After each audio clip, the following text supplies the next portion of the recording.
네, 안녕하세요. 네, 국어 가르치는 도영훈입니다. 반갑습니다.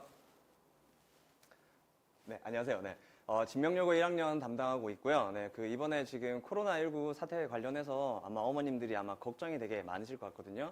아이들의 뭐 건강이라든지 아니면 뭐 개학 연기로 인해서 뭐 학습 결손이라든지 걱정이 많으실 것 같은데, 특히나 이제 1학기 중간고사가 되게 중요한 시험인데, 이 학교도 가지 않은 상태에서 과연 시험 대비가 얼마나 잘 이루어질 수 있을까에 대해서 아마 걱정이 많으실 것 같습니다. 그래서 이번에 제가 이 영상을 이제 준비하면서 1학기 중간고사 시험이 어떻게 출제되는지, 그리고 어떤 식으로 대비해야 되는지에 대해서 간단하게 말씀드릴 테니까 한번 보시고 준비를 하시면 좋을 것 같습니다. 그럼 한번 시작해 보겠습니다. 일단 내신 출제 경향 분석을 할 텐데, 이게 지금 작년에 즉 2019학년도 1학기 중간고사 이제 중심으로 해서 이제 제가 분석을 해 드렸고, 그리고 실제 문제를 한번 같이 보시면서 정말 어떻게 출제됐는지 아마 보실 수 있으니까 직접 보시면서 아마 생각하시면 될 것 같습니다. 그러면 한번 볼게요.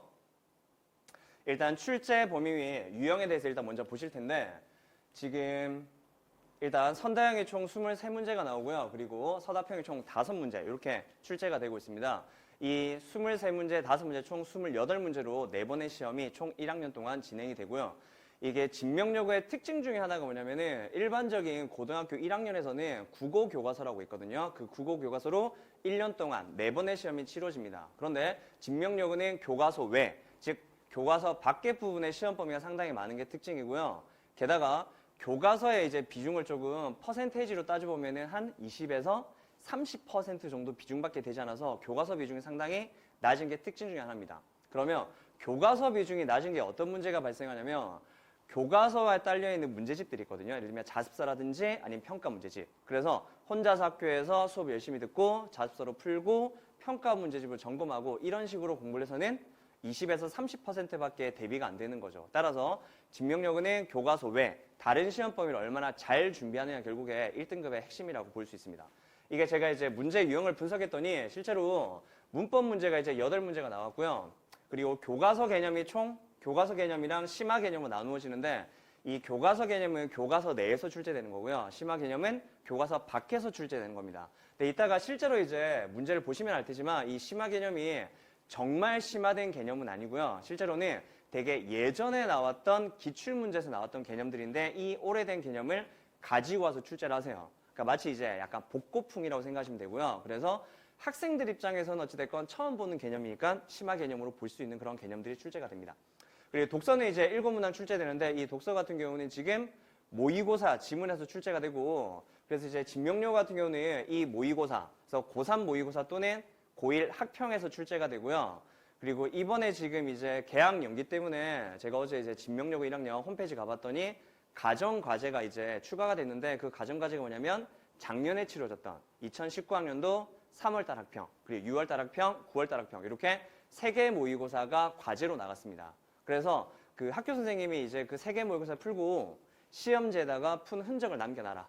그리고 이제 모르는 내용은 EBS나 해설 강의 듣고 꼭 공부를 해오라고 하셨습니다. 그러면 이 모의고사 3회분이 과연 어떻게 될 거냐?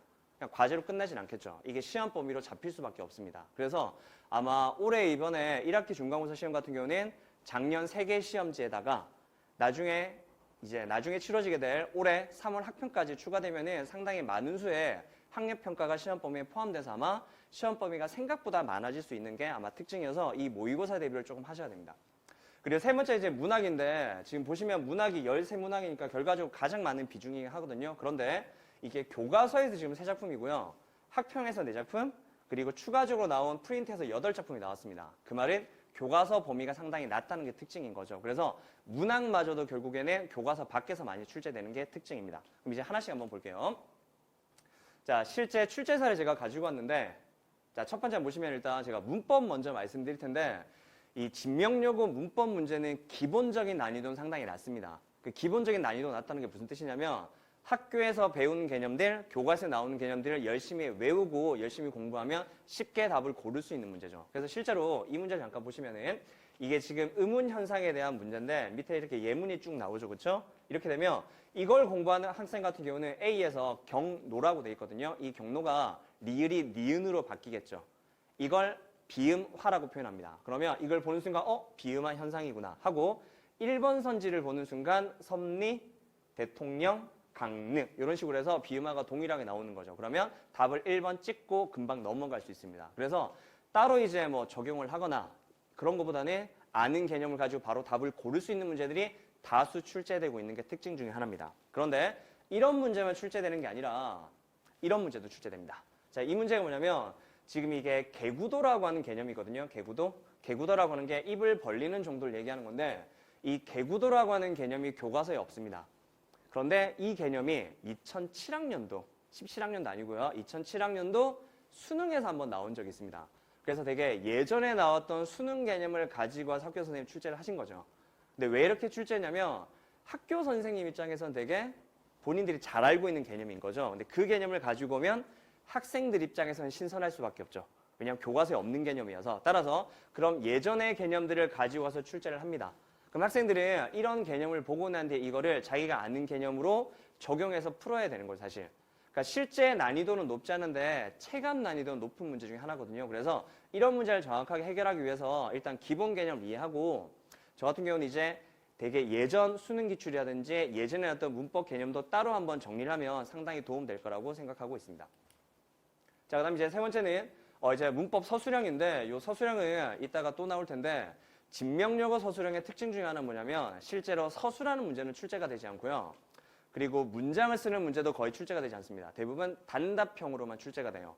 근데 그 이유는 아마 제가 생각했을 때 진명여고가 나름 여고고 그리고 이제 나름 학업 수준 자체가 되게 높은 학교이기 때문에 서술형으로 채점을 했다가는 허용 답안에서 약간 문제가 될 수 있습니다. 그래서 정확하게 답을 줄 수 있고 틀리게 할 수 있는 단답형으로만 출제가 되는 거죠. 그래서 기본적인 서술형 난이도도 낮다고 볼 수 있습니다. 대신 틀리면 그냥 틀리는 거죠. 따라서 이 서술형 대비에 좀 잘해주셔야 되고요. 이 문법도 보면 지금 그냥 발음 쓰는 문제거든요. 그럼 딱 보는 순간 그냥 막론, 받침에 이응, 뒤쪽에 니은 이렇게 잘 쓰면 답이 되겠죠. 그래서 맞고 틀리고가 분명한 문제가 출제됩니다. 이건 문법만 아니라 전체가 다 그렇고요. 자, 이제 출제 사례 네 번째인데 이번에 이제 독서를 보실 텐데 이 독서는 아까 말씀드렸지만 모의고사에서 이제 변형이 돼서 출제가 되고 있고요. 이 모의고사는 작년에는 고등학교 3학년 모의고사에서 두 지문을 가지고 문제를 출제하셨고요. 재작년도에는 고등학교 1학년 학력평가로 출제를 하셨습니다. 올해는 제 예상에 아까 말씀드렸지만 작년에 치렀던 3월, 6월, 9월이랑 이번에 치러질 3월 가지고 아마 시험 범위로 잡힐 것 같고요. 근데 이제 이 학력평가 문제가 어떻게 출제되냐면 이렇게 지문을 주고 난 뒤에 학교 선생님이 새롭게 변형을 하세요. 근데 나름 이 변형이 되게 상당히 잘 돼서 실제 모의고사형으로 일단 문제가 출제가 됩니다. 그래서 이런 문제를 정확하게 풀기 위해서도 모의고사 공부가 좀 필요합니다. 진명여고는. 그런데 수능형으로만 출제되는 건 아니고 이런 식으로 해서 약간 빈칸 채우기 형식도 나와요. 심한 경우는 어떻게 출제되냐면 지문에 그냥 빈칸을 비워둡니다. 그럼 결국에 지문의 내용은 어떻게 될까요? 그러니까 외워야 되는 거죠. 그래서 모의고사 풀이 연습도 필요한데 더 필요한 건 뭐냐면은 지문에 대한 완벽한 이해가 필요하고 정확한 암기가 필요합니다.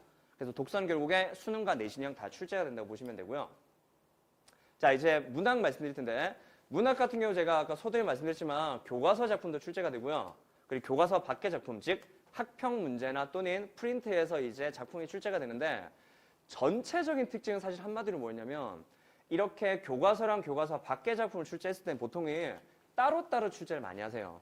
그러니까 어떤 말씀이냐면 교과서 작품 가지고만 문제 몇 문제, 그리고 학평 문제 가지고만 몇 문제 출제되는데 진명여고 1학년은 전체 다 복합으로 내셨습니다.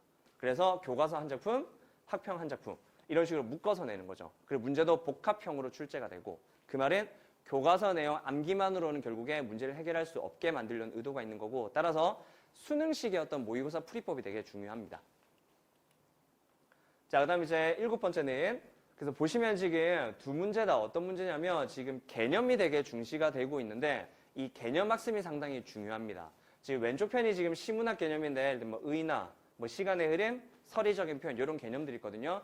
저 개념들을 단순히 알고 있으면 안 돼요. 근데 학생들 같은 경우 어떤 식이 조금 있냐면 내가 뭐 가에 예를 들면 슬픔이 기쁨에게라는 작품이 있다. 그럼 그 작품에 나오는 표현상의 특징들을 쭉 외워버리는 거죠. 그러니까 이 작품에는 서리법이 있고 말을 건네는 방식이 있고 외워버립니다. 그러면 새로운 작품 나왔을 때 적용이 안 되는 거죠. 그래서 이 서리적인 표현을 단순히 있다 없다를 알고 있는 게 아니라 서리적인 표현을 어떻게 찾을 수 있느냐, 어떤 상황일 때 서리적인 표현을 할 수 있느냐를 자기가 기준을 정확하게 정해놔야 됩니다. 그 개념 학습이 되게 중요하고요. 이게 시 개념만 출제되는 게 아니라 소설 개념도 출제가 됩니다. 그래서 뭐 서술자의 개입이라고 하든지 뭐 묘사라고 하든지 이런 개념도 출제되기 때문에 시 그리고 소설, 문학 개념들에 대한 정리가 되게 중요하고 이런 문제들이 나름 킬러 문제이기 때문에 대비를 좀 잘해 주셔야 됩니다. 자, 그다음에 이제 8번째 이제 외부 작품이 출제가 되거든요. 그래서 이게 프린트로 해서 교과서 밖에 작품도 추가되긴 하는데 실제로 전혀 시험 범위 없는 작품도 출제가 됩니다. 이 문제 같은 경우는 학생들이 가장 싫어하는 문제 유형이고요. 이유는 뭐냐면 일단 위작품이랑 같은 걸 찾는 건데 밑에 처음 보는 시조 5편이 나옵니다. 그럼 학생들이 일단 힘든 게 읽을 수 없는 거죠. 학생들 차라리 그냥 영어면 읽을 텐데 이게 오히려 우리말인데도 더 읽을 수 있게 되게 답답해합니다. 게다가 같은 걸 찾으래요. 처음 보는 거. 그럼 되게 힘들어지겠죠. 그래서 이런 시조학습, 처음 읽는 이제 고전을 어떻게 읽을 건지에 대해서 그런 해석 연습이 조금 필요합니다. 그게 되어 있지 않으면 틀릴 수밖에 없는 문제 중에 하나고요. 그래서 이런 외부 작품 출제는 많지는 않지만 킬러 문제로 많이 등장하기 때문에 대비를 조금 해 두셔야 됩니다. 네, 그리고 이제 마지막인데, 자, 문학에서도 이제 서술형을 출제되고요. 서술형은 아까 말씀드렸지만 전부 다 완전 단답형. 맞추거나 틀리거나 분명히 갈라지는 그런 문제가 출제되고, 이 문제 같은 경우도 지금 잘 보면은 함축적인 의미가 가장 유사한 시어를 지금 찾는 거거든요. 그래서 여기 보시면 지금 삿갓을 비껴 쓰고 누역으로 옷을 삼았다. 그래서 이게 뭐냐면 소박한 생활을 뜻하는 겁니다. 그러면 이 지문에서 바로 뭘 찾아야 되냐면 단표누항이라고 하는 한자성을 찾아야 돼요.